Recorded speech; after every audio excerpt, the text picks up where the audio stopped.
Everything's all right now.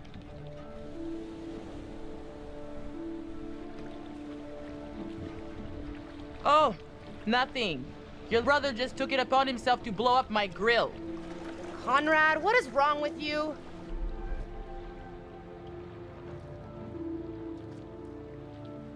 What was up with that other boat? These fishing guys came by and ran into the dive line. Whatever. Who cares, right? What I want to know is, what'd you guys find? Well, we found the plane, and it is huge, full of cool stuff. Unfortunately, we did not leave it as pristine as we could have. What? Why? The dive line, actually. How bad? There's no cockpit anymore, for starters. God, well, that's just fucking perfect.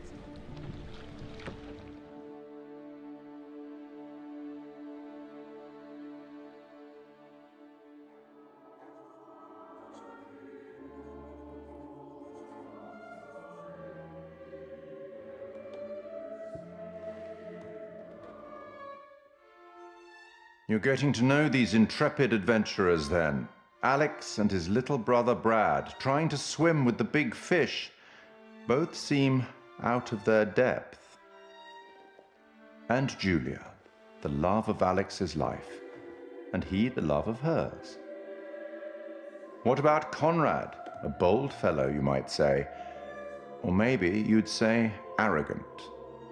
And then there's Captain Fliss, strong, forthright, stubborn. She appears somewhat immune to Conrad's charms, so far at least. Let me reassure you, you help them to make some decisions they'll value later on. You're doing well.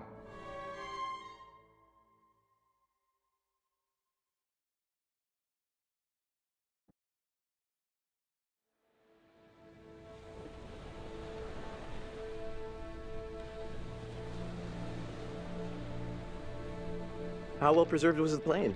Pretty much what you'd expect. Brad, it was insane. It was like traveling through time. No shit. Well, it was like traveling through time and accidentally ending up in a dimension where the past is underwater and like everything is covered in barnacles and sharks. Sharks? It was a great reef. Ah. Hey, I thought it was pretty intense. Wasn't Conrad gonna get us some more beers after he helped Fliss? Maybe he decided, hey, I'll drink some, and then he got drunk. And since he was drunk, he forgot to bring it to us. And he just kept on drinking, and he drank all of it. Sounds like you've had some experience with this kind of phenomenon. Yeah, I've been studying it for years. I'll go look for him. Oh, we found a bullet lodged in the plane. Huh. I left it below deck if you want to check it out.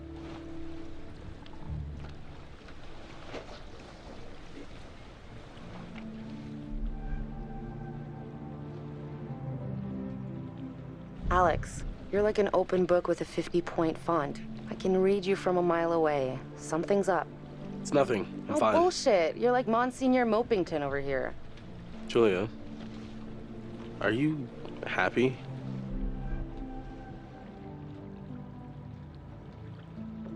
I mean, yeah, kinda. I think so. You think so? Or you know so? Is everything okay with us? One of the things I love about you is how passionate you are. But, Alex, you really, really have to quit being so sensitive and stop worrying about everything. Every relationship has rough patches. We just gotta talk about it. I guess I've just been worrying about things a lot lately. About us. There's nothing to worry about, really. I honestly don't know what got into you. Everything's great. Okay. Yeah. You're right. I'm gonna go find Brad and Conrad and Fliss. Hey, you seen my brother? Or Fliss? No, I got distracted. Let's go get him. Sure. So, which one is, you know, where the magic happens?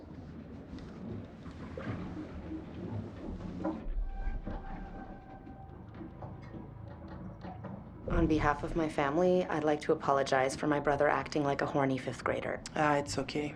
I can deal with children. Conrad, beers, where are they? Oh, yeah, the beers. I was just getting them now.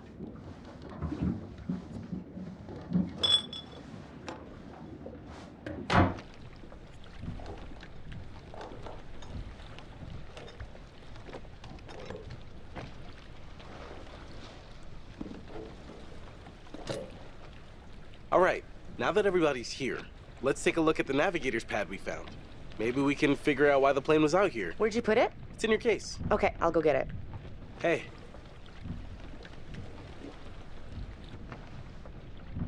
You all right? You seem kind of preoccupied. Nah, I'm good. Sorry. Didn't realize I was spacing out.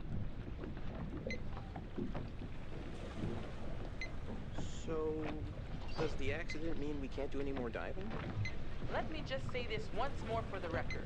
Going into that plane was super dangerous, obviously, and twice as illegal. Okay, now damage is done, so we just have to lie about it forever, or else we're gonna go to jail. Well, my lips are sealed. So, we're going again tomorrow? Sign me up. Can't wait to see this sucker for myself. Hey, got the pad yet? Sorry, I got distracted. No worries. Let's go get it.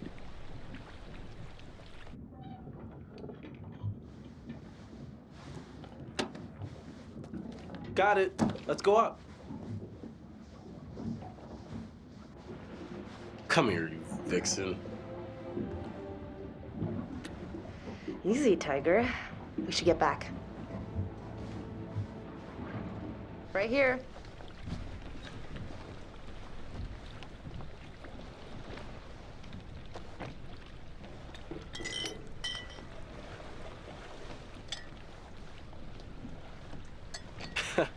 You'll get no resistance there. All right, everyone, check it out. Manchurian gold. Who wants to find some sunken treasure? So what do you think, Captain? Coordinates? Those are coordinates, all right. Maybe the plane's destination? You think we could get there by tomorrow? It takes a couple hours if the weather stays steady. Wow. You find anything else? There was a flight plan on board that seemed to indicate it was a rescue plane. Yeah, that makes sense. After the war, they turned long-range bombers into rescue planes. And then this plane must have been shot down because it was riddled with bullet holes. I found one lodged in the fuselage. Huh. And it was full of life rafts. Must have gotten shot down before they could deliver all the rafts. There was only one missing. Reckless, all of you. Excuse me? I told you to leave everything down there alone. Oh, come on. We've been through this already. I'm not talking about the law. No, hey, they were respectful. No, you did whatever you wanted. Whatever you took, it was too much.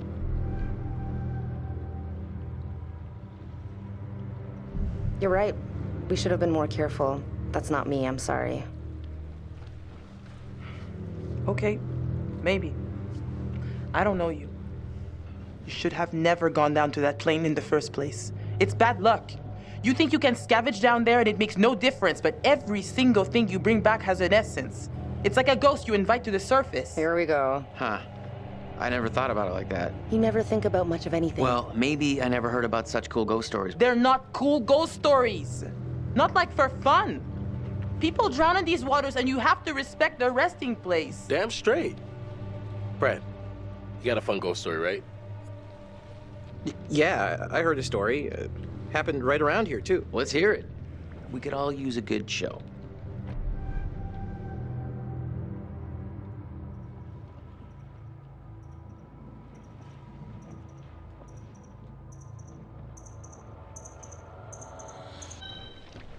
Scare away, little bro. Okay, here goes. This story is true. It had happened right near here, in an old lighthouse. Classic setup. Wait, true story? Where'd you hear this? If you need to know, it's ripped right from the rotting pages of the terrifying, ancient in-flight magazine I was perusing on our way here. The lighthouse stood atop an atoll, isolated from the rest of the world, a lone beacon in the night, a sailor's respite. The lighthouse keeper would hear the waves pounding the rocky shore. One misty morning, he comes upon a woman, covered in blood. She's stumbling down the beach. He hurries to her aid, and she falls into his arms, sobbing. As he hurries her back to the lighthouse, he asks where she's from. He doesn't waste any time. Smooth.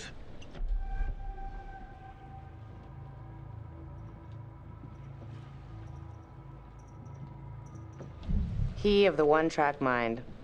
The woman answers, I live here, in the lighthouse. My parents are upstairs right now. Twist. Of course, the lighthouse keeper says, that isn't so. Of course, he's lived there alone for years. And the woman becomes hysterical and insists her parents are upstairs.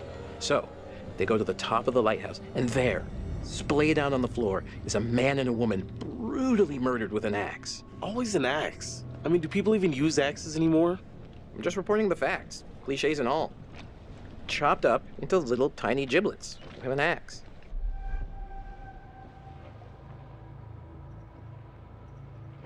So gross. Okay, so who did it? The woman says, "It was my husband." And she turns to the closet. Says, "He's in there." Ah, yes, the husband. And that's why I've always been a little weary of marriage. So the lighthouse keeper creeps over to the closet, opens the door, and sure enough, there's a man inside. But he's cut his own throat. Horrified, he looks closer to see the dead man's face in the dark. Closer, closer. And he sees it's his own face. And then its eyes bulge out and screams. So gross. Horrible. Hey, super twist. Nice. Nice one, Squire. You have me going. Pretty cool. I think you told it better last time, but good effort. Okay, you've all had your fun. We should all turn in. There's some weather hitting our way. No, because according to standard vessel regulation, we're all required one more beer before hitting the hay. What regulations are these? It's standard issue regulatory institutional protocol subdivision 1099. Uh-huh. Where'd you read that? The internet. Oh, so you found a website that tells you to drink beer under every circumstance. I'm just following orders, ma'am. I'm into this website. 10-4, good buddy. And I'm out.